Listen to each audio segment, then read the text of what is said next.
ہر قسم کی تعریف اللہ کے لیے ہے جو اپنی مخلوق پر پہل کرتے ہوئے انعام فرماتا ہے اور احسان کے ساتھ اپنے بندوں پر فضل فرماتا ہے.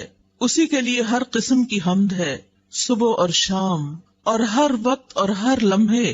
میں اس کی ایسی حمد بیان کرتی ہوں کہ جس سے حمد کا حق ادا ہو، اور میں اس تعریف کو شمار کرنے کی طاقت نہیں پاتی.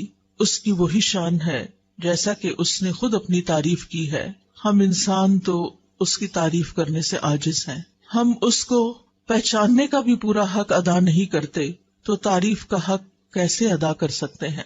تو ہم اللہ سبحانہ تعالیٰ سے دعا کرتے ہیں کہ وہ ہمیں توفیق دے کہ ہم اس کو جانیں، اس کو پہچانیں، اس پر ایسا ایمان لائیں جیسا ایمان لانے کا حق ہے، اور اس کی بات کو اور اس کی ذات کو ایسی اہمیت دے جیسی اہمیت دینے کا وہ حقدار ہے.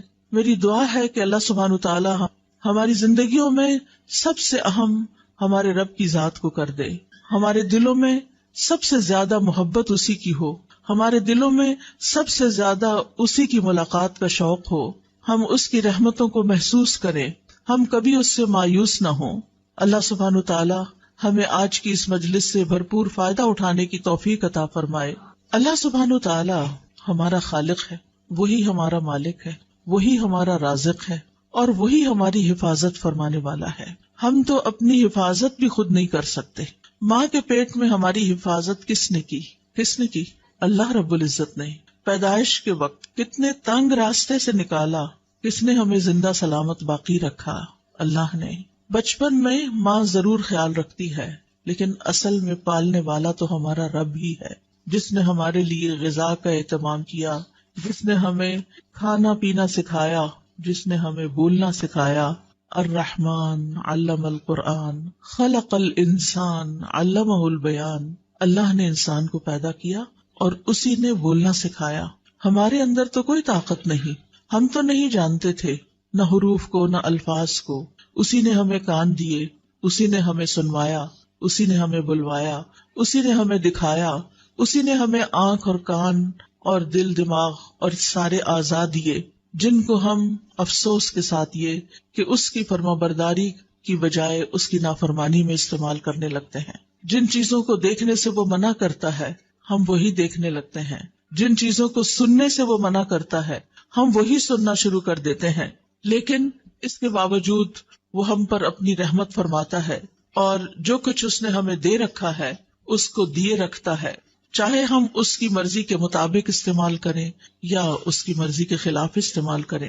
اللہ سبحانہ تعالیٰ سب کی حفاظت کرتا ہے، لیکن اپنے مقرب بندوں کی، اپنے پیارے بندوں کی خاص حفاظت کرتا ہے. اللہ سبحانہ تعالیٰ ہمیں اپنے خاص بندوں میں شامل کر لے. اللہ سبحانہ تعالیٰ ہمیں قرآن والوں میں شامل کر لے. اللہ سبحانہ تعالیٰ ہمیں السابقون الاولون میں شامل کر لے، جو نیکیوں کی طرف سب سے پہلے رغبت کرتے ہیں، جو نیکیوں کے کاموں میں جلدی کرتے ہیں. یسارعون فی الخیرات رغبا ورہبا. یہ پیغمبروں کی خصوصیت اللہ تعالیٰ نے بتائی ہے کہ وہ نیکیوں میں، خیر کے کاموں میں بہت جلدی کرتے تھے، کبھی رغبت سے، کبھی رہبت سے، کبھی امید کے ساتھ، کبھی خوف کے ساتھ. اللہ سبحانہ تعالیٰ صرف ہماری حفاظت نہیں کرتا، بلکہ وہ تو زمین و آسمان کی حفاظت کر رہا ہے. وہ تو بل کے اندر ایک چیونٹی کی بھی حفاظت کرتا ہے، اس کو بھی خوراک دیتا ہے. وہ تو اس بڑے آسمان کی جو ہمارے اوپر چھایا ہوا ہے ایک چھت کی طرح بغیر ستونوں کے، اس کی بھی حفاظت کرتا ہے کہ وہ ہمارے اوپر ٹوٹ کے گر نہ پڑے. اللہ سبحانہ تعالیٰ ان تمام چیزوں کی اپنی رحمت اور خاص رحمت کے ساتھ حفاظت فرما رہا ہے. وَيُمْسِكُ السَّمَاءَ أَن تَقَعَ عَلَى الْأَرْضِ إِلَّا بِإِذْنِهِ إِنَّ اللَّهَ بِالنَّاسِ لَرَءُوفٌ رَحِيمٌ. اور وہ آسمان کو یوں تھامے ہوئے ہے کہ وہ اس کے اذن کے بغیر زمین پہ گر نہیں سکتا.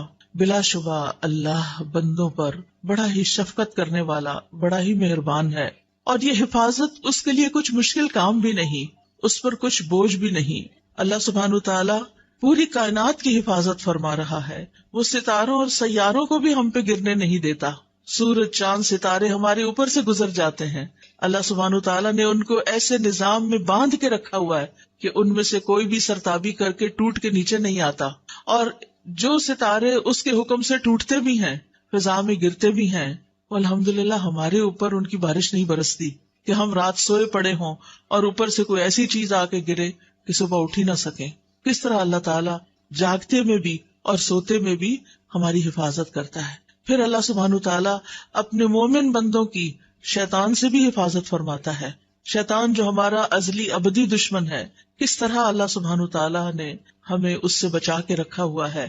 وہ ہمیں اللہ سے دور لے جانا چاہتا ہے اور ہم اللہ کی باتیں سننے کے لیے اس کو چھوڑ کر شوق در شوق ایسی محفلوں میں آ کے بیٹھ جاتے ہیں اور اپنی زندگیوں کو اس کی راہ میں وقف کرتے ہیں، اس کا دین سیکھتے ہیں. یہ اس کی مدد اور اس کی رحمت کے بغیر ہو ہی نہیں سکتا.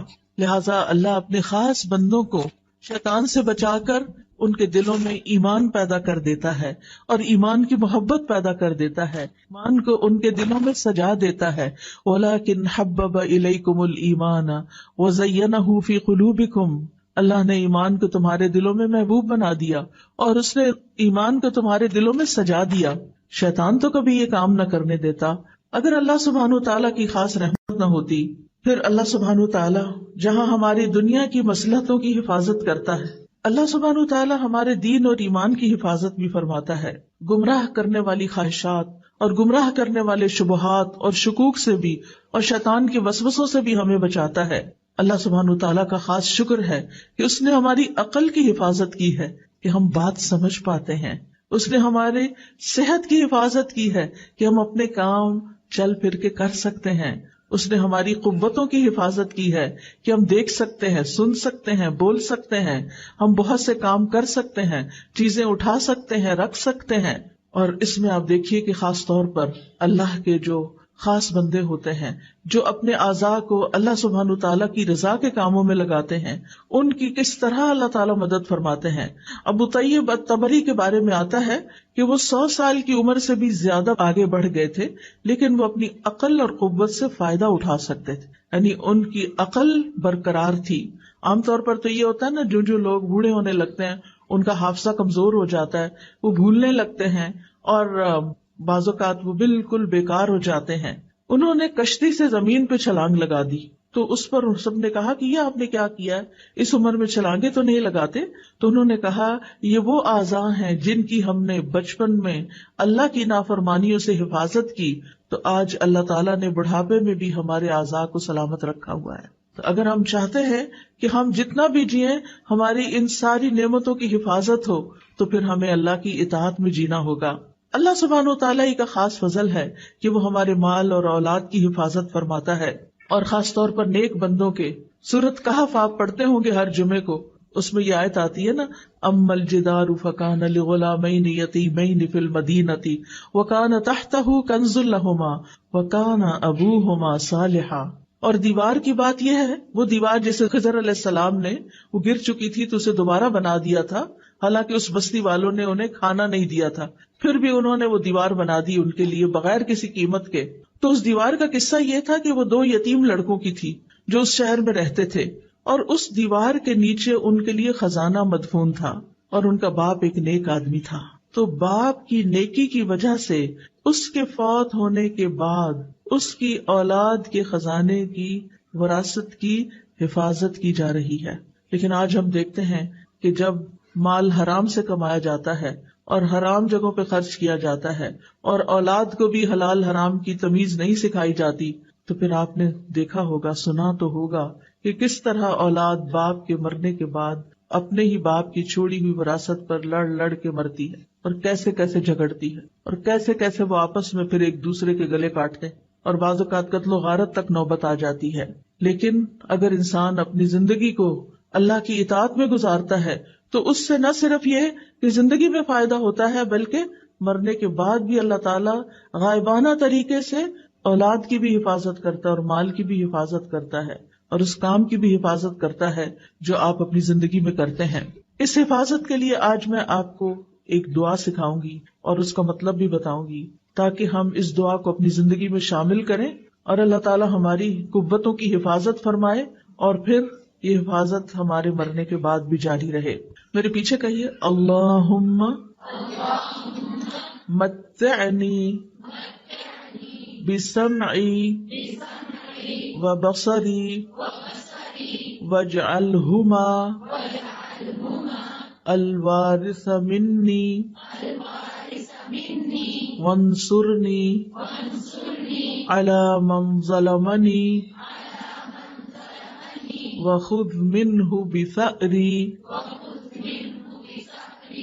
اے اللہ تو مجھے میری سماعت اور میری بصارت سے مستفید ہونے کا موقع عطا فرما اور ان دونوں کو میرے لیے وارث بنا دے، اور مجھ پر ظلم کرنے والے کے خلاف میری مدد فرما اور تو اس سے میرا انتقام لے.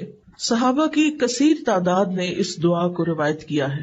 یہ حدیث ابو ہریرہ رضی اللہ عنہ، جابر بن عبداللہ رضی اللہ عنہ، علی بن ابی طالب رضی اللہ عنہ، عائشہ رضی اللہ تعالی عنہ، سعد بن زرارہ رضی اللہ عنہ، انس بن مالک رضی اللہ عنہ اور دوسرے صحابہ نے اس دعا کو روایت کیا ہے کہ رسول اللہ صلی اللہ علیہ وسلم اپنے رب سے یہ دعا کیا کرتے تھے.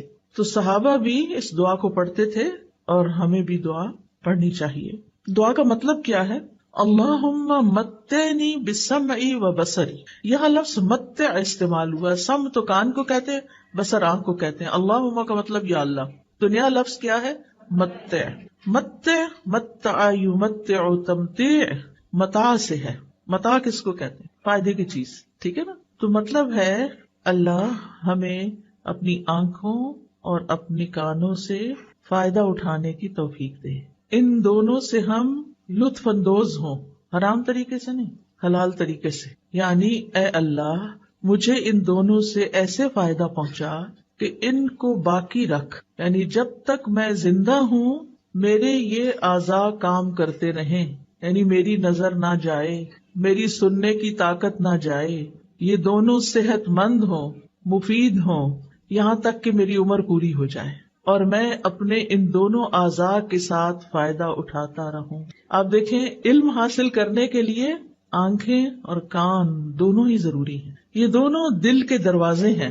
ہم آنکھوں سے دیکھتے ہیں، پڑھتے ہیں اور دل میں اتارتے ہیں، یا پھر کانوں سے سنتے ہیں اور دل میں اتارتے ہیں. دل میں علم جمع نہیں ہو سکتا جب تک کہ ہم اپنی آنکھوں اور کانوں کو استعمال نہ کریں. تو اے اللہ ان دونوں کو میرے لیے سلامت رکھ اور تندرست رکھ، کیونکہ بعض اوقات آنکھیں خراب ہو جاتی ہیں، بعض اوقات کانوں میں درد شروع ہو جاتی ہے، کان بند ہو جاتے ہیں. تو ان کی صحت اور سلامتی کی دعا ہے یہ. جسم میں باقی اعضاء بھی بڑے کام کے ہیں، لیکن یہ بہت ہی اہم ہے کہ یہ دونوں صحیح کام کرتے رہیں، ہر طرح کی بیماریوں سے محفوظ رہیں، تاکہ ہم ان کو اللہ کی رضا میں، اللہ کی اطاعت کے کاموں میں استعمال کریں. اور پھر وَاجْعَلْهُمَ الْوَارِثَ مِنِّي کہ اللہ ان دونوں کو میرا وارث بنا دینا. وہ کیسے؟ کہ جب تک میری زندگی ہے یہ مجھے فائدہ دیں، اور جب میں فوت بھی ہو جاؤں. تو عام طور پر انسان جب فوت ہوتا ہے تو آپ دیکھیں اپنے پیچھے مال چھوڑ جاتا ہے یا اولاد چھوڑ جاتا ہے. ایسا ہی ہے نا. ایک تیسری چیز بھی چھوڑ کے جاتا ہے. وہ کون سی چیز ہے؟ علم. علم کی وراثت. ٹھیک ہے نا. کیا کیا چھوڑ کے جاتے ہیں ہم؟ مال، اولاد، علم. کچھ لوگوں کے پاس مال کوئی نہیں ہوتا، وہ کچھ بھی نہیں چھوڑتے. زندگی میں اتنا نہیں ہوتا کہ اپنی ضرورت پوری کر سکیں. کچھ لوگوں کی اولاد ہی نہیں ہوتی، لیکن ایک چیز سب کے پاس ہوتی، اور وہ کیا ہے؟ علم. اب بہت سے لوگ مال کمانے کے پیچھے تو دن رات لگے رہتے ہیں، لیکن علم حاصل کرنے کے پیچھے وقت نہیں دیتے. ایسا ہی ہے نا. وہ کہتے ہیں ہمارے پاس وقت نہیں ہے، حالانکہ وقت ہوتا ہے. اب یہ جو سفید اسکارف میں لوگ بیٹھے ہوئے ہیں یہ سارے طالب علم ہیں، یہ اپنی شناخت کے ساتھ آئے ہیں. اور باقی لوگوں میں سے بھی ہو سکتا ہے کچھ طالب علم ہوں، لیکن وہ مجھے نہیں معلوم کہ علم حاصل کر رہے ہیں یا نہیں، یا کر رہے ہیں تو کون سا علم حاصل کر رہے ہیں. اب آپ دیکھیے زندگی میں آپ جو مال چھوڑیں گے وہ وارثوں کے کام آئے گا اور لوگ اس سے فائدہ اٹھائیں گے. کوئی گھر بنا کے چھوڑ گئے، اس میں کوئی حرج کی بات نہیں ہے. ضرورت کا اگر آپ اپنے وارثوں کے لیے چھوڑتے ہیں تو اچھی بات ہے، بجائے اس کے کہ آپ کے بچے لوگوں کے آگے ہاتھ پھیلائیں اور فقیر بن جائیں. دین نے منع نہیں کیا کہ آپ مال نہ چھوڑیں وراثت میں، لیکن صرف مال ہی چھوڑیں یہ ٹھیک نہیں. اسی طرح اولاد کو اگر آپ چھوڑتے ہیں اور آپ نے ان کی اسلامی تربیت نہیں کی، وہ آپ کے کسی فائدے کے نہیں آپ کے مرنے کے بعد. بلکہ اگر انہوں نے غلط کام کیے اور آپ کی غفلت کی وجہ سے کیے تو آپ کی پوچھ ہوگی، کیونکہ اللہ تعالیٰ کا حکم کیا ہے؟ یا ایھا الذین آمنوا قوا انفسکم واہلیکم نارا. اے لوگو جو ایمان لائے ہو، اپنے آپ کو اور اپنے گھر والوں کو آگ سے بچاؤ. یعنی ان کو ایسی نصیحت، ایسی تعلیم، ایسی تاکید ضرور کریں کہ وہ ان کاموں کو نہ کریں جو آگ میں لے جانے والے ہیں. پھر آپ دیکھیے تیسری چیز جو آنکھوں اور کانوں سے حاصل ہوتی، اور وہ علم ہے. اگر وہ آپ نے حاصل کیا اور کسی کو سکھا گئے، کسی کو پڑھا گئے، کسی کو دے گئے، کوئی کتاب لکھی یا لوگوں کو ویسے تیار کیا، ان پر محنت کی، ان پر مال خرچ کیا کہ وہ پڑھ جائیں، کچھ بچوں کے لیے آپ نے جگہ بنا کے دی، کچھ کی فیس دی، کچھ کو کتابیں لے کر دی. اب یہ ساری چیزیں، یہ جو آپ کام کر رہے ہیں، یہ صدقہ جاریہ کا کام ہے. اپنے ہی مال کا ایک حصہ جو اولاد کے علاوہ آپ نے نیکی کے کام کے لیے چھوڑا. اور زندگی میں آپ نے اپنے آنکھوں اور کانوں کو استعمال کر کے جتنا بھی دین کا علم حاصل کیا، قرآن کا علم حاصل کیا، پھر آگے آپ نے اس کو سکھایا، پڑھایا، لوگوں پر محنت کی، وہ آپ کی وارث بنے گی، وہ لوگ آپ کے وارث ہوں گے. اور سلسلہ شروع کہاں سے ہوا تھا؟ آنکھوں اور کانوں سے. تو اس دعا میں ہم کیا مانگتے ہیں کہ اللہ ان دونوں کو میرا وارث بنا دے. مرنے کے ساتھ ہی آنکھیں تو بند ہو جاتی ہیں، کان بھی نہیں سنتے، تو پھر کیسے وارث بنیں گے؟ وراثت تو مرنے کے بعد ہوتی ہے نا، زندگی میں تو وراثت نہیں ہوتی. وراثت تو وہ چیز ہوتی ہے کہ جو ہم مرنے کے بعد چھوڑ کے جاتے ہیں. تو اگر ہم نے دوسروں میں انویسٹ کیا، دوسروں میں اپنا علم انویسٹ کیا، اس کی مثال کیا ہے؟ مثلاً ایک چھوٹے سے بچے کو آپ نے سورت الفاتحہ سکھا دی جو اس کو پہلے نہیں آتی تھی، پھر آپ نے اس کو اس کا ترجمہ بھی بتا دیا، اس نے سورت بھی یاد کر لی، اس کا ترجمہ بھی یاد کر لیا. ایک حرف قرآن کا پڑھنے سے کتنی نیکیاں ملتی ہیں؟ 10. اور اگر آپ وہ کسی اور کو سکھا دیتے ہیں تو جتنی دفعہ وہ پڑھتا ہے اس کو بھی 10 مل رہی ہیں، 10 آپ کو بھی مل رہی ہیں. اب یہ بچہ 80 سال کی عمر تک زندہ رہتا ہے اور ہر روز دن میں 5 نمازوں کا پابند ہو گیا، کیونکہ آپ نے اس کو نماز کی پابندی بھی سکھا دی. کہ آپ نے 7 سال کی عمر میں اس کو یہ چیزیں سکھائیں، اس نے نماز شروع کر دی، وہ 80 سال تک نماز پڑھتا رہا، سمجھ کے پڑھتا رہا. وہ دن میں کم سے کم بھی اگر فرض پڑھے جائیں تو 17 فرض ہیں، 17 دفعہ اس نے ہر روز سورت فاتحہ پڑھی. ایک دفعہ سورت فاتحہ کے حرف گن کے دیکھیں کتنے سارے ہیں. وہ سارے حرف ان کو 10 سے ملٹی پلائی کریں کہ ایک دفعہ سورت فاتحہ وہ بچہ پڑھتا ہے تو آپ کو کتنی نیکیاں مل جاتی ہیں. اور دن میں 17 دفعہ، اور پھر وہ 80 سال پڑھتا رہا. آپ اپنی قبر میں سوئے ہوئے ہیں، وہ بچہ آپ کے علم کا وارث بنا ہوا ہے، وہ اس کو استعمال کر رہا ہے. آپ نے اس پر احسان کیا تھا، اب وہ احسان واپس آپ کی طرف آ رہا ہے. ان احسنتم احسنتم لانفسکم. آپ دیکھیے ہم سب مسلمان ہیں، ہم سب کو سورۃ فاتحہ تو آتی ہے نا، قل هو اللہ احد تو آتی ہے نا. آپ دیکھیے کوئی گلی بازار ایسا نہیں مجھے دکھائی دیتا کہ جہاں بچے فارغ پھرتے نظر نہ آئیں. کوئی دکانوں پہ بےچارے غریب بیٹھے ہوئے ہیں، کوئی گلی بازاروں میں پھر رہے ہیں، ان کو کوئی پوچھنے والا نہیں، ان کی ماؤں کے پاس بھی علم نہیں، ان کے لیے کوئی مدرسہ نہیں، ان کے لیے کوئی گھر نہیں، ان کے لیے کوئی استاد نہیں. جبکہ اتنے مسلمانوں کو نماز تو آتی ہے نا. اگر اور کچھ نہیں آپ کر سکتے تو کچھ بچوں کو نماز ہی سکھا دیں اور نماز کا ترجمہ ہی سکھا دیں. کتنی بڑی وراثت چھوڑ کے جائیں گے آپ. اور اگر آپ ان کو نازلہ قرآن پڑھا دیں اور پھر جب نازلہ ختم کر لیں تو ساتھ ترجمہ، لفظی ترجمہ سکھا دیں. ضروری نہیں کہ ہر بندہ پورا عالم بنے، وہ پورا تفہیم دین کورس کرے، ہر ایک کے لیے پاسبل نہیں ہوتا. لیکن قرآن کی تلاوت تو سب نے کرنی ہوتی ہے نا، روز اللہ کا کلام ہے. تو اگر آپ خود پڑھا رہے ہیں بہت اچھا، اگر آپ نہیں پڑھا سکتے آپ انتظام کریں جگہ جگہ، جہاں آپ کے رشتے داروں کے گھر ہیں، جہاں کہیں کہ اپنے گھر کا ایک حصہ، ایک کونا چند بچوں کے لیے مختص کرو. ایک ٹیچر مقرر کرو جس کی آپ ٹریننگ کریں، آپ اس کی تنخواہ دیں، وہ جم کے بچوں کو پڑھائے. وہ بھی آپ کا مال بھی لگ رہا ہے اور آپ کی ہدایت بھی وہاں جاری ہے. یہ بھی آپ کے وارث بن جائیں گے کیونکہ آپ نے انتظام کیا، آپ نے محنت کی، آپ نے ان کو شوق دلایا، آپ نے مال خرچ کر کے ٹیچر مقرر کی. 1-2 گھنٹے کے لیے شام کے وقت میں جو بچے اسکولوں سے آ جاتے ہیں، اپنے بچوں کو بھی بٹھا لیں، گلی محلے ہمسائے کے بچوں کو بھی بلا کے بٹھا لیں، ایک ٹیچر کا انتظام کر دیں. آپ خود سوچئے کہ آپ نے کتنا بڑا نفع کمایا، کیا کچھ پا لیا. اور کرتے کرتے اگر ہم سب جتنے بھی لوگ اس حال میں ہیں اگر سب یہ کام شروع کر دیں، میرا نہیں خیال کہ ہری پور کا کوئی ایک بچہ بھی جاہل رہ جائے گا. لیکن ہم نہ اپنا وقت دیتے ہیں، نہ اپنا مال لگاتے ہیں، اور نہ ہی اس طرف توجہ کرتے ہیں کہ یہ ہے خزانہ، جو ہمیں ساتھ لے کے جانا ہے. یہ ہے وہ نعمت جو قبر میں ہمارے پیچھے ہمارے کام آئے گی. تو وَاجْعَلْهُمَ الْوَارِثَ مِنِّي، اللہ میرے ان دونوں حواس کو مرتے دم تک سلامت رکھنا کہ میں ان سے تیری کتاب پڑھتی رہوں، پڑھاتی رہوں. پھر اسی طرح وَانصُرْنِي عَلَىٰ مَن يَظْلِمُنِي، اور اے اللہ تو میری مدد فرما اس کے مقابلے میں جو مجھ پہ ناحق زیادتی کرے.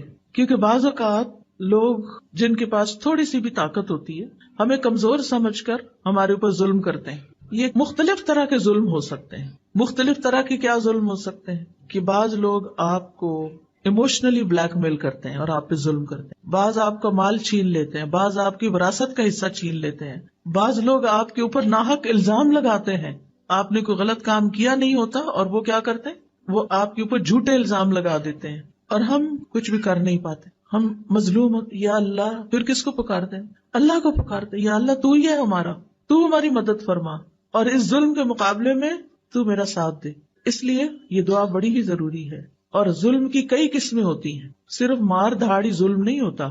کسی کو بلیک میل کرنا، کسی کے اوپر جھوٹے الزام لگانا، یہ ساری چیزیں ظلم میں آ جاتی ہیں. اور وَخُذْ مِنْهُ بِثَأْرِي، اللہ جو مجھ پر ظلم کر رہا ہے نا تو اس سے میرا بدلہ لے اور میرا حق مجھے دلا دے. کیونکہ بعض لوگ ظلم کر کے سمجھتے ہیں وہ صحیح کر رہے ہیں، ان کو یہ پتہ ہی نہیں ہوتا کہ ہم کسی کا حق مار رہے ہیں. تو وہ اللہ سبحانہ وتعالیٰ سے آپ دعا کریں کہ وہ آپ کو آپ کا حق دلائے، اور اللہ سبحانہ وتعالیٰ دلا سکتا ہے.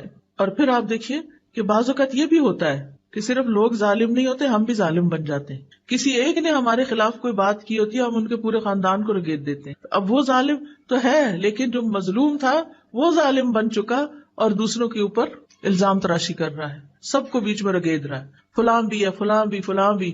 اور بعض اوقات ہم سوچے سمجھے بغیر ایسی باتیں کر رہے ہوتے ہیں. تو اس میں ہمیں ضرور خیال رکھنا چاہیے کہ یا اللہ سارے لوگ نہیں، جس نے مجھ پہ جو اصل کلپریٹ ہے بس میں صرف اسی کے خلاف تیری مدد چاہتی ہوں، مجھے دوسرے لوگوں سے کوئی شکایت نہیں. کیونکہ بعض اوقات کسی کا بیٹا ہو سکتا ہے، کسی کا باپ ہو سکتا ہے، تو اگر بیٹا ظالم ہے تو باپ کا تو قصور نہیں، وہ تو روکتا ہے لیکن وہ ظلم سے باز نہیں آتا. کسی کی بیوی ہو سکتی. اب مثال کے طور پر آپ دیکھیں، ہمیں ہر طرح کے ظلم سے بچنے کی کوشش کرنی چاہیے. بعض اوقات کچھ مائیں اپنے بچوں پہ ظلم کر رہی ہوتی ہیں، بلا وجہ مار کے، بلا وجہ چیخ چلا کے، اور ہم سمجھتے ہیں یہ ہمارے بچے ہیں نا، ہم جو چاہیں کریں. نہیں، ہم جو چاہیں نہیں کر سکتے، اس کا بھی حساب لیا جائے گا. حدیث میں آتا ہے فَالْمَرْأَةُ رَاعِيَةٌ فِي بَيْتِ زَوْجِهَا وَمَسْئُولَةٌ عَنْهَا، عورت اپنے شوہر کے گھر میں نگران ہے اور اس سے اس کے بارے میں سوال کیا جائے گا، اس سے پوچھا جائے گا کہ اس نے یہ کام اپنی ذمہ داری کیسے ادا کی. تو اس لیے ہمیں اپنے بچوں کے ساتھ بھی ظلم نہیں کرنا.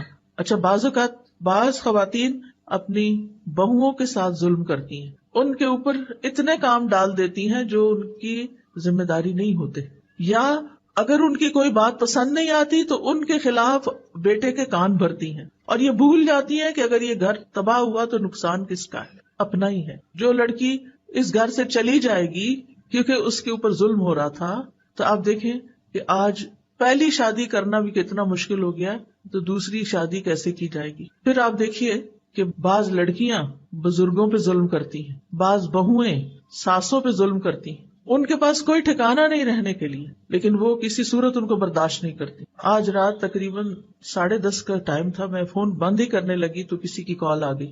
کوئی بزرگ خاتون تھی، بہت رو رہی تھی. میں پریشان ہوئی کہ ان کو کیا ہوا، ان کے منہ سے بات نہیں نکل رہی تھی. تو انہوں نے بتایا کہ میں بیمار ہوں، یعنی میری اب اتنی عمر ہو گئی ہے، میرے ساتھ بیمار بیٹی رہتی ہے، کوئی بیٹا ساتھ رہنے کو تیار نہیں، میں کدھر جاؤں. خیر میں نے ان کو تسلی دی، آپ اپنے گھر میں رہیں، آپ کو کہیں نہیں جانا، اللہ آپ کے ساتھ ہے، اللہ آپ کی مدد کرے گا. ٹھیک ہے، میں سمجھتی ہوں کہ بعض اوقات بزرگ چھوٹی چھوٹی باتوں میں ناراض ہو جاتے ہیں، انٹرفیئر کرتے ہیں، گھروں کا ماحول خراب ہوتا ہے، لیکن پھر بھی یہ تو کہیں نہیں نا کہ ان کو چھوڑ کے انسان کہیں اور چلا جائے، ان کو تنہا چھوڑ دے، اور وہ عمر کے اس حصے میں ہو کہ انہیں فائنینشیل سپورٹ نہ بھی چاہیے ہو تو مورل سپورٹ چاہیے ہوتی ہے. بزرگوں کو سب سے زیادہ جو چیز تکلیف دیتی ہے وہ تنہائی ہے. جب گھر میں پوتے پوتیاں ہوتے ہیں، نواسے وغیرہ ہوتے ہیں، تو ان کے لیے ایک خوشی کی بات ہوتی ہے، وہ ان کے ساتھ دل بہلاتے ہیں کیونکہ وہ خود بھی بچے بن چکے ہوتے ہیں اور چھوٹے بچوں سے ان کا دل زیادہ لگتا ہے.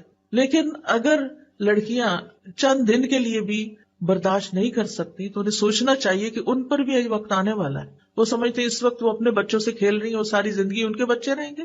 آپ اپنے ماں باپ کے ساتھ جو کرتے ہیں وہ واپس پلٹتا ہے. یہ زندگی ایک امتحان ہے. اس زندگی میں انسان پر آزمائشیں آتی ہیں، کبھی اپنے گھر کے اندر سے ہی آتی ہیں. اللہ سبحانہ وتعالیٰ فرماتے ہیں وَجَعَلْنَا بَعْضَكُمْ لِبَعْضٍ فِتْنَةً أَتَصْبِرُونَ، ہم نے تم میں سے بعض کو بعض کے لیے آزمائش بنایا ہوا ہے، کیا تم صبر کرو گے؟ تو حل کیا ہے؟ صبر و برداشت، ایک دوسرے کو برداشت کرنا، اپنے آپ کو مشغول کرنا، ان مسائل کا حل تلاش کرنا. یعنی اگر کوئی گھر میں بزرگ ایسا ہے جس نے آپ کی زندگی حرام کی ہوئی ہے تو بجائے اس کے کہ اسے گھر سے باہر نکال پھینکیں، یہ مسئلے کا حل نہیں ہے. آپ سوچیں کہ آپ نے اس کی ناراضگی سے کیسے بچنا ہے. آپ نے خود اپنے لیے کون سا ایسا کام شروع کرنا ہے کہ جس سے آپ کا وہ انٹریکشن یا وہ مسئلہ کم سے کم پیش آئے کہ جس کی وجہ سے آپ کو مشکل ہوتی ہے. اور اس کے لیے اللہ سبحانہ وتعالیٰ سے آپ دعا کریں گے کہ اللہ تعالیٰ میرے لیے آسانی فرما دے. ٹھیک ہے نا؟ تو یاد رکھیے کہ ہمارے جسم کے جتنے بھی اعضاء ہیں، میں پھر دعا پہ آ رہی ہوں واپس، ہمارے جسم کے جتنے بھی اعضاء ہیں یہ ہمارے پاس اللہ کی امانت ہے. یہ ہم نے خود نہیں بنائی. یہ ہاتھ ہم نے خود بنایا نہیں، بنا، ہمیں پتا ہے نا. تو جو بناتا ہے وہی مالک ہوتا ہے. یہ آنکھیں ہم نے خود لی ہیں، کہیں سے خریدی ہیں؟ نہیں، جس نے دی ہیں وہی ان کا مالک ہے. ہمارے پاس امانت ہے. کچھ سالوں کے لیے اللہ تعالیٰ یہ دیکھ رہے ہیں کہ ہم ان کے ساتھ کرتے کیا ہیں، ہم ان کو استعمال کیسے کرتے ہیں. اگر اللہ تعالیٰ کی مرضی کے مطابق استعمال کرتے ہیں تو عبادت ہے، اطاعت ہے. اور اگر اللہ تعالیٰ کی مرضی کے مطابق استعمال نہیں کرتے تو یہ نافرمانی ہے، گناہ ہے. ٹھیک ہے نا؟ یہ اعضاء اللہ کی عظیم نعمتوں میں سے. اللہ تعالیٰ فرماتے ہیں واللہ اخرجکم من بطون امہاتکم لا تعلمون شیئا وجعل لکم السمع والابصار والافئدہ لعلکم تشکرون. اور اللہ نے تمہیں تمہاری ماؤں کے پیٹوں سے اس حال میں نکالا کہ تم کچھ نہیں جانتے تھے. اس نے تمہارے لیے کان اور آنکھیں اور دل بنا دیے تاکہ تم شکر ادا کرو. تو ہم نے کیا کرنا ہے؟ شکر ادا کرنا ہے. شکر کیسے ادا ہوتا ہے؟ ان نعمتوں کا صحیح استعمال کر کے، مالک کی مرضی کے مطابق استعمال کر کے.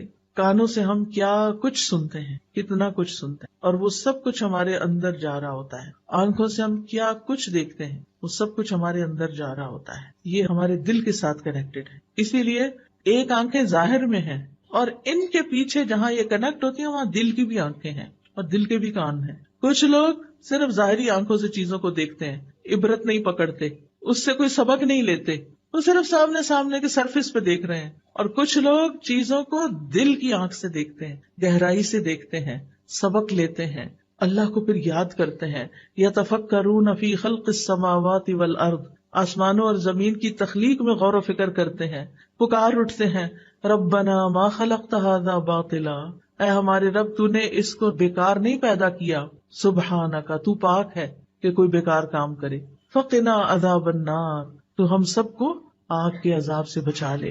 اور پھر آپ دیکھیے کہ اللہ تعالیٰ کی پہچان کے بعد اللہ کے کلام کو پڑھنے کے لیے، سمجھنے کے لیے کان اور آنکھ کا ہونا اور صحت مند ہونا یہ بہت بڑی نعمت ہے. اور پھر اس کا صحیح رستے پر استعمال کرنے کی توفیق ہونا یہ بہت بڑی نعمت ہے. ابن قیم کہتے ہیں بندے کے اعضاء میں سے ہر عضو میں اللہ کے لیے عبودیت ہے جو اسی عضو کے ساتھ خاص ہے، اور ایک اطاعت ہے جو اس سے مطلوب ہے.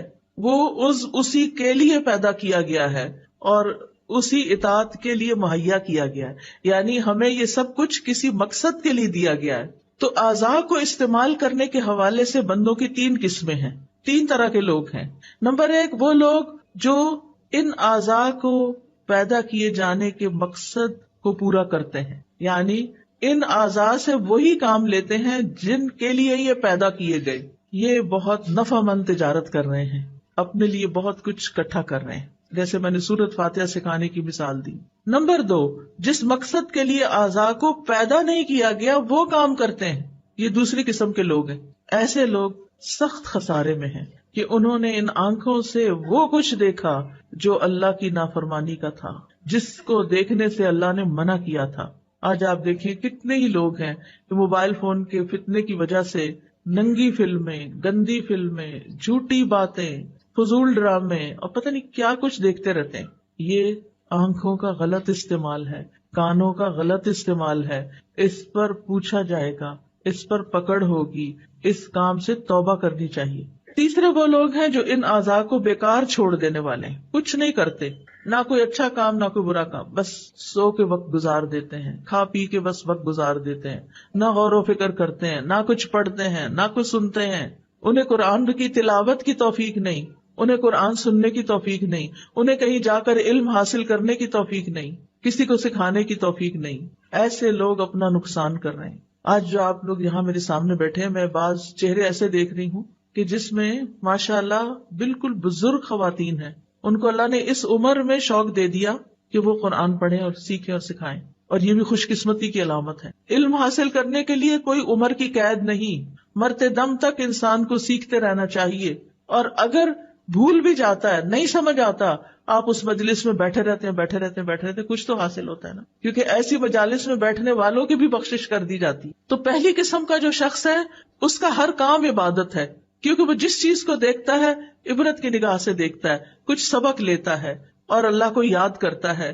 جو باتیں مثلاً وہ آرام سے بیٹھا ہوا ہے تو بھی غور و فکر کر رہا ہے، اس کے سامنے کوئی چھوٹا موٹا کیڑا مکوڑا نظر آ جاتا ہے تو وہ اس کی حرکت پر بھی غور کر کے اس کا دل ایمان سے بھر جاتا ہے. یا اللہ، یہ تو نے یہ پیدا کیا، کیسے تو نے اس کی پلاننگ کی، کیسے تو نے اس کو زندگی دی، اس کو جینے کے لیے ہمیں تو یہ بھی نہیں پتا یہ کیا کھا کے جیتا ہے اور یہ کہاں سوتا ہے اور کہاں سے نکل آتا ہے.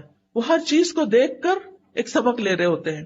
اسی طرح وہ کھڑے ہوں تب، بیٹھے ہوں، کھا رہے ہوں، پی رہے ہوں، سو رہے ہوں، اپنے لباس پہن رہے ہوں، ہر حال میں وہ ایسے غور و فکر میں ہوتے ہیں کہ اللہ کو یاد کر رہے ہوتے ہیں، ان چیزوں سے سبق لے رہے ہوتے ہیں. ایسے لوگ ہر لمحہ عبادت میں ہوتے ہیں. دوسری قسم کے لوگ جو فضول چیزیں بولتے، سنتے، دیکھتے رہتے ہیں، ان کا ہر عمل ان کے خلاف جائے گا، ہر چیز میں ان کی پکڑ ہوگی. کیونکہ غلط چیز انسان دیکھ لیتا ہے نا تو وہی پھر خیالات بھی آتے ہیں. غلط چیزیں سن لیتا ہے. اب جو اگر میوزک کا اچانک بھی آپ نے کہیں گاڑی میں سفر کر رہے تھے، انہوں نے لگا دیا، سن لیا، گھر آ کے وہی منہ سے نکلتا جاتا ہے. اور کچھ لوگ تو مرتے دم تک صرف پھر گانے ہی گا رہے ہوتے ہیں. وہ میں نے پڑھا تھا کہیں آرٹیکل، کسی ڈاکٹر کا تھا، اس کے سامنے کئی مریض فوت ہوئے. اس نے کہا کہ ہر ایک الگ الگ باتیں کر رہا ہوتا ہے. کم ہی لوگ ہیں جن کو کلمہ نصیب ہوتا ہے. باقی کوئی اگر تاجر ہے تو خرید و فروخت کی باتیں کر رہا ہے، اور اگر کوئی گانے بجانے کے شغل میں تھا تو وہ وہی گانے گا رہا ہوتا ہے. اس کو کہیں بھی کہ لا الہ الا اللہ پڑھو تو اس کو توفیق نہیں ہوتی. تو جو کام ہم زندگی میں کرتے رہتے ہیں نا، موت کے وقت بھی انہی کی فکر لگے گی، وہی کر رہے ہوں گے. فون پہ جو باتیں کر رہے ہوتے ہیں نا ہر وقت، یہ سن رہے ہوتے ہیں، یہ جو میسجز کر رہے ہوتے ہیں، اور جن چیزوں میں ہماری دلچسپی زیادہ ہوتی ہے، سوتے جاگتے اٹھتے. کچھ لوگ تو رات کو بھی فون آف نہیں کرتے، رات کو بھی اٹھ کے دیکھتے رہتے ہیں کیا میسج آیا. نتیجہ کیا ہوگا کہ جب زندگی کی آخر ہوگی نا، کچھ لوگ تو بیماری میں بھی میوزک سن رہے ہوتے ہیں. بزرگ لوگ ہیں زندگی کے آخری حصے میں آ گئے، صبح سویرے اٹھ کے ٹی وی لگا لیتے ہیں اور بیٹھ جاتے ہیں. ناشتہ بھی ٹی وی کے آگے ہو رہا ہے، کھانا بھی ٹی وی کے آگے، فضول چیزیں دیکھے جا رہے ہیں. اپنی زندگی ضائع کریں. بند کریں ان چیزوں کو، بند کریں، اللہ کی طرف رجوع کریں، توبہ کریں، ذکر کریں، کچھ علم حاصل کریں، کوئی اچھی باتیں سنیں، کوئی اچھی باتیں کسی کو سکھائیں. ہر وقت ٹی وی کے آگے نہیں بیٹھے رہیں. یہ چیزیں فتنہ بن گئی ہیں ہمارے لیے، اور ایسے لوگوں کا پھر ہر عمل ان کے خلاف قیامت کے دن حجت بنے گا. تیسری قسم کا شخص جو ہے غفلت میں پڑا ہوا ہے، اگر غفلت سے باز آ جائے تو انشاءاللہ اسے فائدہ ہی فائدہ ہے، اور اگر غفلت میں مر گیا تو حساب سخت ہے. اللہ تعالیٰ کے نزدیک وہ شخص انتہائی مبغوض ہے جو بیکار زندگی بسر کرتا، نہ وہ دنیا کے کاموں میں لگا ہوا ہے اور نہ آخرت کے لیے کوشش کرتا ہے. ایسے لوگ اللہ تعالیٰ کو سخت ناپسند ہیں. ایسے لوگ دوسروں پر بوجھ ہیں.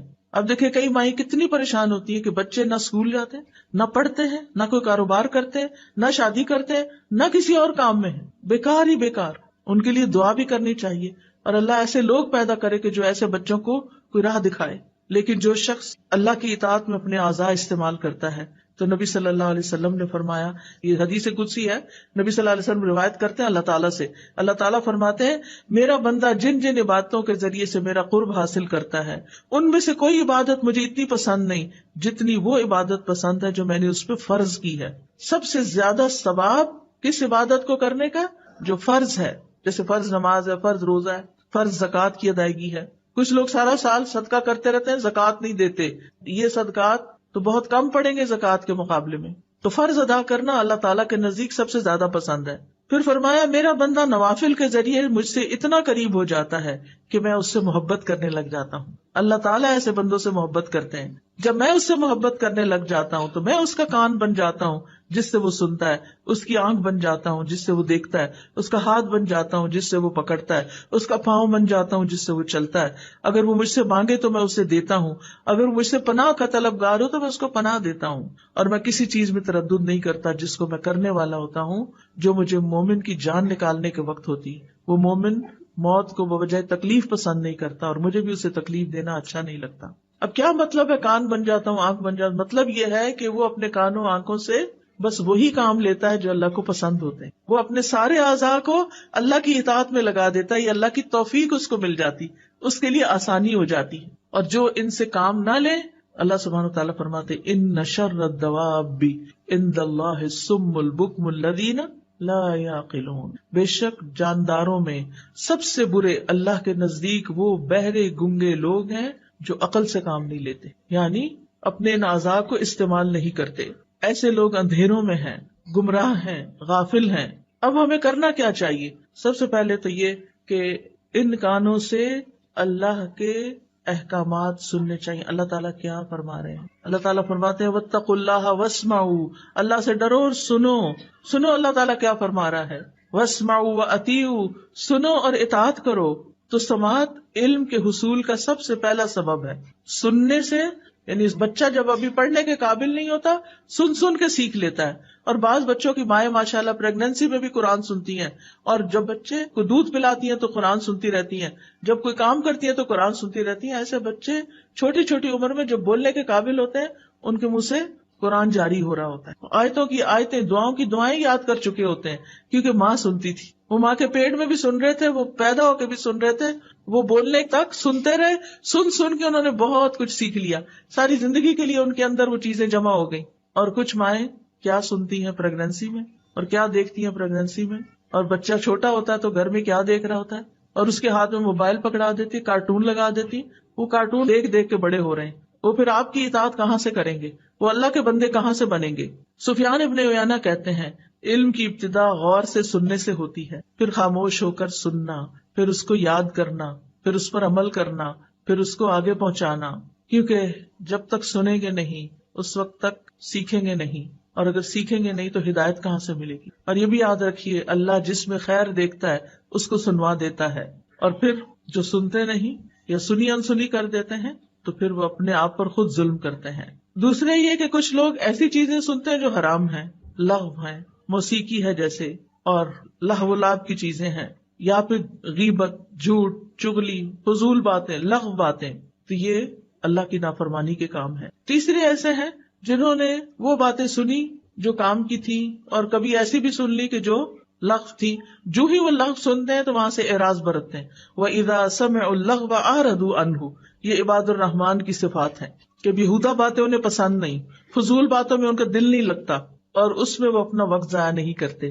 ہم سب کو بھی سوچنا چاہیے کچھ بھی بولنے سے پہلے، منہ کھولنے سے پہلے اس بات کی کتنی ضرورت ہے کرنے کی، اور اگر نہیں تو فالتو میں باتیں نہیں کرتے جانا چاہیے. کچھ لوگ تو کسی وقت چپ بیٹھتے ہی نہیں، نہ وہ غور و فکر کرتے ہیں، نہ وہ ذکر کرتے ہیں، وہ صرف باتیں باتیں باتیں. بہت زیادہ بولنا بھی ایک آفت ہے. بولیں اس وقت جب آپ کے بولنے کی کوئی قیمت ہو، ہر وقت نہیں باتیں کریں. پھر آپ دیکھیے کچھ چیزوں کو سننا عبادت ہے، جیسے قرآن کی تلاوت سننا، کوئی علم کی چیز سننا، کوئی اچھا لیکچر سننا. نبی صلی اللہ علیہ وسلم بعض اوقات صحابہ کو کہتے تھے کہ وہ قرآن کی تلاوت کریں اور آپ سنیں، اور آپ سنتے تھے، آپ کو سننا پسند تھا.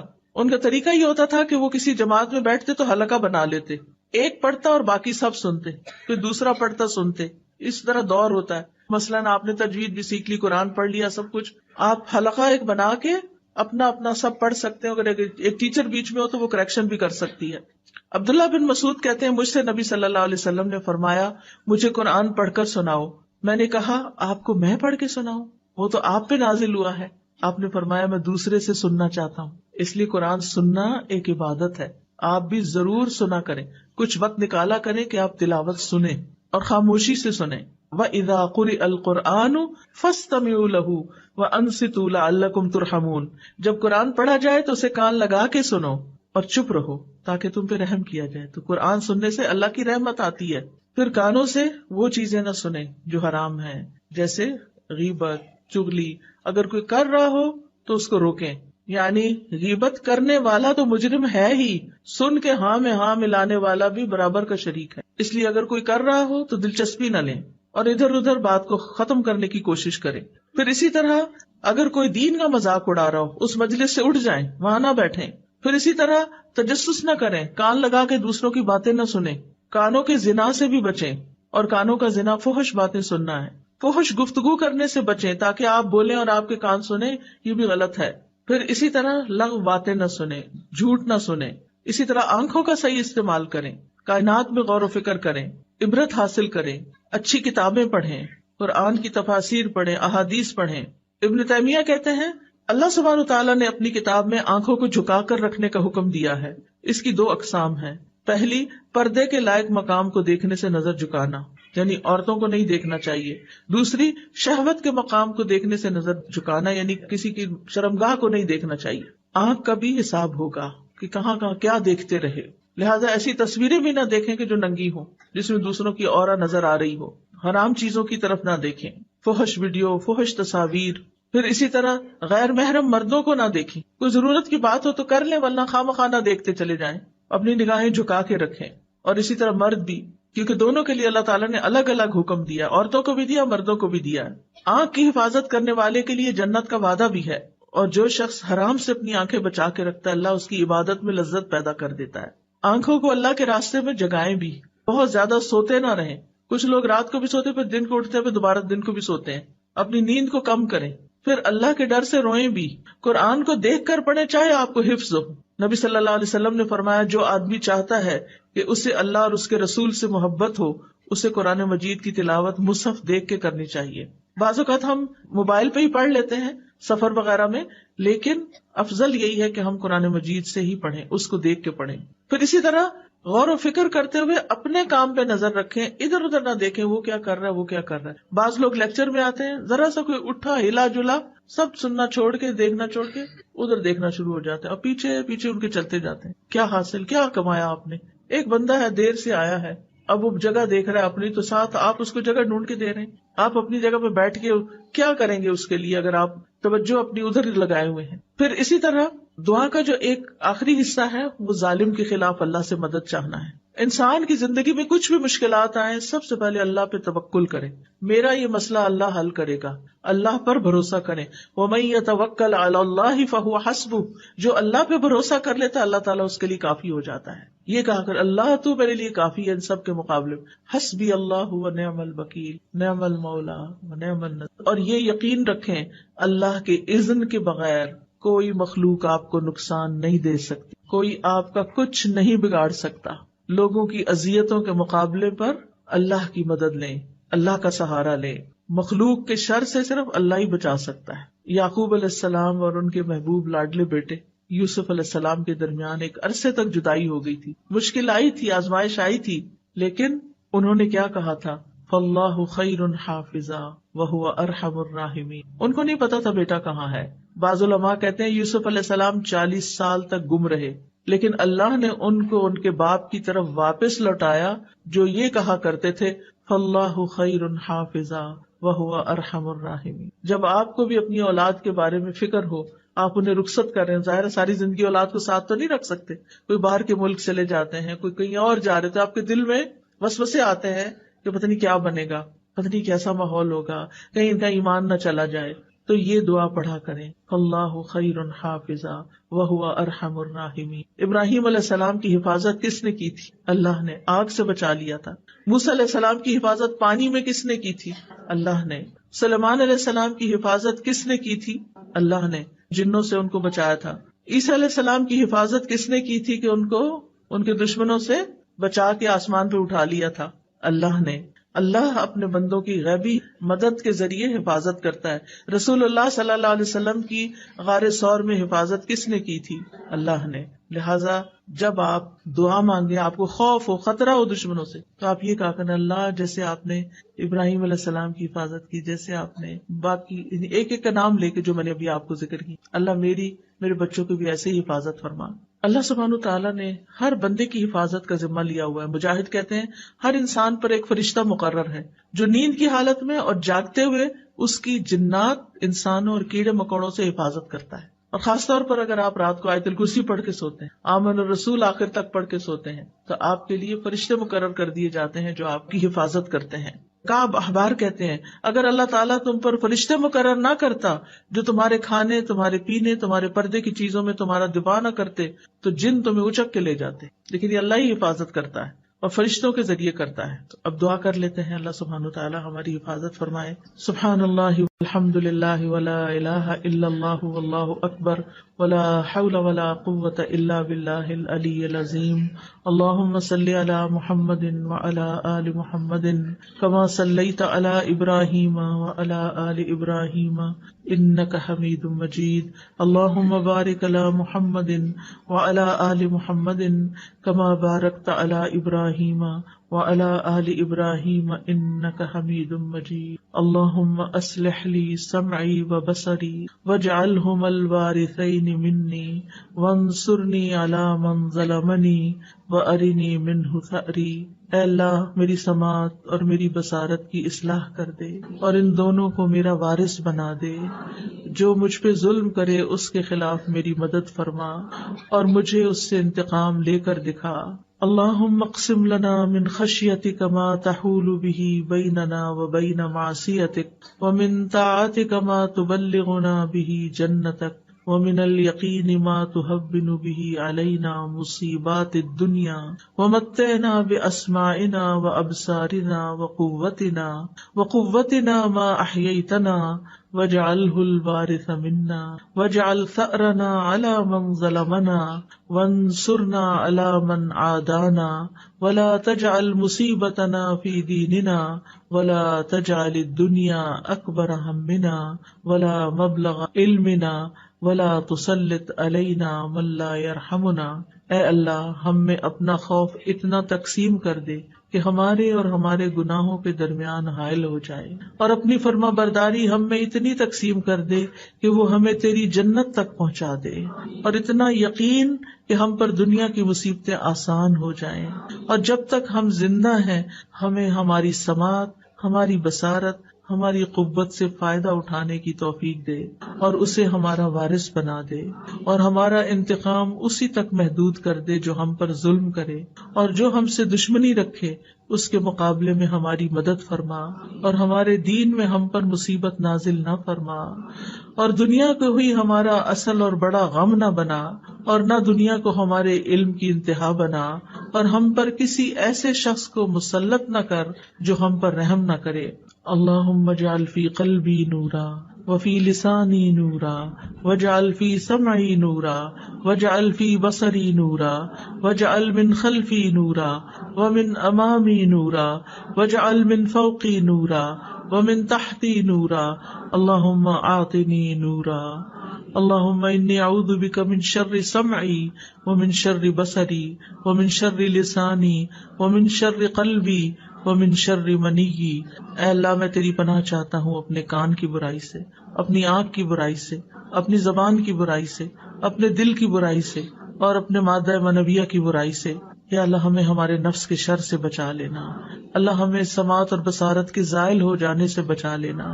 اللہم انی اعوذ بک من السمم والبکم والجنون والجذام والبرص وسیء الاسقام۔ اے اللہ میں تیری پناہ مانگتا ہوں بہرے پن سے، گنگے پن سے، پاگل پن سے، کوڑھ سے، برس سے، اور تمام بری بیماریوں سے۔ یا اللہ ان تمام بیماریوں اور ہر طرح کی بیماریوں سے ہمیں بچا کے رکھنا۔ اللہم انی اعوذ بک من الفقر والقلۃ والذلۃ واعوذ بک من ان اظلم او اظلم۔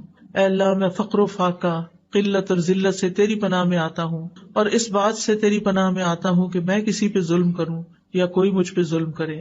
اللہم انت عضدی و نصیری بک احول و بک اصول و بک اقاتل۔ اے اللہ تو ہی میرا دست بازو ہے، اے اللہ تو ہی میرا مددگار ہے، میں تیری مدد سے چلتا پھرتا ہوں، تیری مدد سے حملہ کرتا ہوں، اور تیرے ہی بھروسے پر میں لڑتا ہوں۔ یا حی یا قیوم برحمتک نستغیث اللہم انا نجعلک فی نحورہم ونعوذ بک من شرورہم۔ اے اللہ ہم تجھے ان کے بالمقابل کرتے ہیں جو ہم پر ظلم کرتے ہیں، اور ان کے شر سے تیری پناہ مانگتے ہیں۔ رب اعنی ولا تعن علی وانصرنی ولا تنصر علی وامکر لی ولا تمكر علي واهدني ويسر هداي إلي وانصرني على من بغى علي اللهم اجعلني لك شكارا لك ذكارا لك رهابا لك مطواعا إليك مخبتا أواها منيبا رب تقبل توبتي واغسل حوبتي وأجب دعوتي وثبت حجتي واہد قلبی وسدد لسانی واسلل سخیمۃ قلبی یا رب العالمین یا ارحم الراحمین۔ جتنی بہنیں آئی ہیں یا اللہ